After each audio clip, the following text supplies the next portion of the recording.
Central on CBS.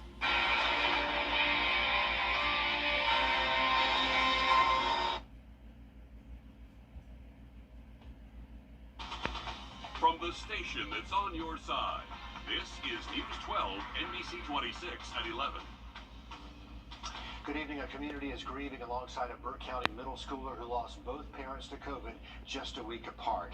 The family just moved into this area from Miami, and now Lorenzo Menendez is living with his 90-year-old grandmother and 22-year-old sister. Sloan Oconee spoke with his sister, and I think it's hard to even begin to understand what this family is going through right now, Sloan.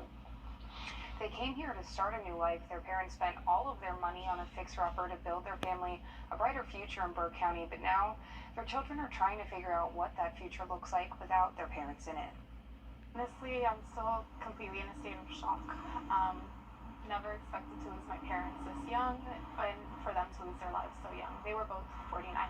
Her stepdad died in the hospital a week ago. Her mom just a few days after. We had to say goodbye to my dad's intubated body through a FaceTime call, and I never got to say goodbye to my mom. And I didn't get to talk to her because she was on a BiPAP mask for oxygen, so she could only text me, and I only sent her a few texts before her phone died, and I completely lost contact with her. Yeah, and they were my best friends. Now she's responsible for taking care of her 90-year-old grandmother and 13-year-old brother, Lorenzo. We've been here for like a month before this happened. When my mom found Waynesboro, Georgia, she fell in love with it, and she really wanted to give us a better life. And it really hurts that as soon as she got to her dream place, this all happened. Kenya says they did everything right to stay safe. Wore masks, social distance, sanitized, but she says COVID found them anyway, and they waited too long to get vaccinated. Her mother had asthma and bad allergic reactions and worried about the vaccine. Her stepdad had just gotten his first dose of the vaccine. A lot of people don't know if they want it or not, but believe me, you'll regret it if something happens, and please encourage your loved ones to get vaccinated. Now the community is doing everything they can to help. It just broke my heart. It really broke my heart, and so I said, I kept asking them, what can we do? One of Lorenzo's teachers is spearheading a fundraising campaign to help them get back to Miami, where they have more family support. Just love your parents and appreciate every second that you're with them. Because I feel so lost without my... The middle school is accepting donations, and you can make those checks out to Burke County Middle School with LM in the memo line. A heartbreaking story, and I know a lot of thoughts and prayers are going out to that family, and a community like Waynesboro and Burke County, they're going to pull together to help out. Our hearts just go out to that family. Just that girl, the weight of the world on her shoulders. It really is. Sloan, thank you again. Since the start of the pandemic, more than 21,000 Georgians have died, and the death toll continues to take a toll. Also here today, a lot of rain all day long led to flooding in some areas, even causing the sewer to overflow on the corner of 13th Street and Reynolds in downtown Augusta a little bit earlier today, but it was coming down all day long, almost from the time you open the windows in the morning, Riley, until early this evening. I know, it's almost just about 10 minutes. New at 11, a helicopter with 3 people on board crashes into the Oconee National Forest in Monticello, Georgia. That crash involving a smaller chopper, the Robinson R-66. It happened around 8:30 this evening during a heavy rainstorm in central Georgia.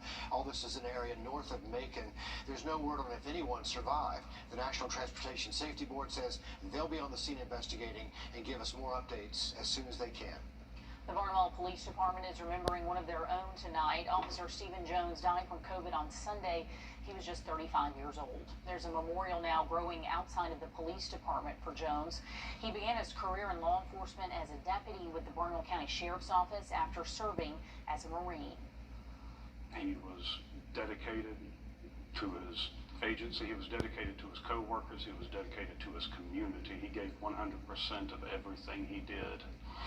And he was well loved and respected by everybody here, and it was my pleasure to serve with him for the short amount of time that I was able to. He leaves behind a wife and 5 children. The funeral will be this Saturday at the Macedonia Baptist Church in Blackville, South Carolina. It'll be from noon until 7. Unfortunately, Jones isn't the only first responder we've lost to COVID in the past month and a half. North Augusta officer Dustin Beasley passed away at the end of August after a long battle with COVID. Richmond County dispatcher Alex Brown died in early August. She was only 28 years old.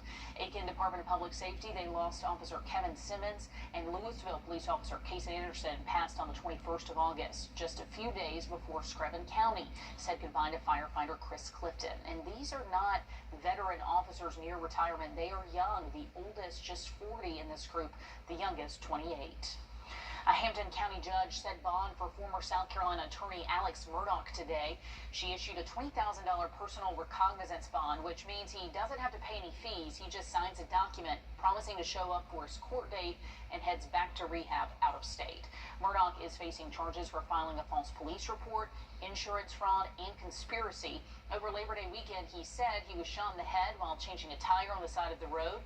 Police later arrested Curtis Smith, who's accused of being part of a plot with Murdoch to kill Murdoch to get an estimated $10 million in a life insurance payout for Murdoch's remaining son. Police say Murdoch hired Smith to kill him. Violence he's ever been involved in is this, which was to have himself executed. So he's not a danger to the community. The only person he's a danger to is himself. The murder of his wife and son is still under investigation, with no suspects named so far. The death of a well-known Aiken horse trainer now being investigated by the Spartanburg County Sheriff's Office as a homicide. Martin Sternman was found dead at his home in Spartanburg County back in June, but the Spartanburg Sheriff says the killer could be in our area. There's a $25,000 reward for any information leading to the capture of that suspect. Call South Carolina Crime Stoppers with that information. A man is dead after a shooting at a gas station in Augusta. The Richmond County Coroner's Office says Dominic Brown died today after being shot at the short-stop convenience store on Milledgeville Road back on Monday. That store was hit by bullets with customers inside, and so was a car parked outside with children in it. Dominic Brown was the only person hit that day. He was taken to AU Medical in critical condition, where he was treated until he died today. Charges have been dropped against a suspect in the murder of the former Waynesboro mayor's brother. 19-year-old Tommy Tennyson released from jail on Tuesday. He's been in jail for 6 months for a crime the district attorney says he did not commit. Someone shot Brian Carswell, who you see on your screen, on Spread Oak Road near West Quaker Road, which is about 7 miles northwest of Waynesboro. In March, both Tennyson and Darius Savage were charged in the murder. Savage does continue to face charges. A crash this afternoon in Trenton claimed the life of an Edgefield teenager. A truck with 2 teens was heading north when it crossed the center line and hit the trailer of a semi-truck. 18-year-old Timothy Fay, who was the driver of the pickup, was pronounced dead on the scene. The passenger's in the hospital right now, and we are working to find out how they're doing. Grovetown's Director of Public Safety, Scott Wheatley, has resigned after 22 years of service. The Rennes, Georgia Chief of Police Jamie Kitchens will take his place. He'll start in about 3 weeks. Kitchens has about 24 years of experience in law enforcement. Charleston County schools will not allow students in a classroom unless they are wearing a mask. That brand new policy begins Monday. Will go against the South Carolina state mask law. The school board chair says they will dip into reserve funds to help with funding gaps. South Carolina hits a 50% vaccination rate among those who are eligible for it. In Georgia, 46% of people are fully vaccinated, while 53% have at least 1 dose in Georgia. New at 11, both Georgia and South Carolina attorney generals are 2 of 24 state attorney generals sending a letter to the president today about vaccine mandates. The letter says they were concerned the mandate would go toward OSHA's emergency temporary standard. Worker shortage concerns are also mentioned, as more people may not stay at their jobs due to that mandate. In South Carolina, the Hospital Association says supplies of COVID-19 treatments like monoclonal antibodies are running out due to a nationwide shortage. Right now, 84% of hospital beds are full in South Carolina, a quarter of those patients having COVID. DHEC says facilities across the state have ordered 13,000 doses of the treatment, but now those orders are pending. Yes, are some providers who are running short or are out of antibodies at this time, just because we haven't received additional shipments in the last week or so. The federal government is sending just under 4,500 doses to South Carolina for DHEC to distribute to hospitals next week, but 4,500 is not enough. They needed 13,000. As for Georgia, the state will send the doses based on individual needs. Heads up if you plan to hit I-20 tonight or early tomorrow morning.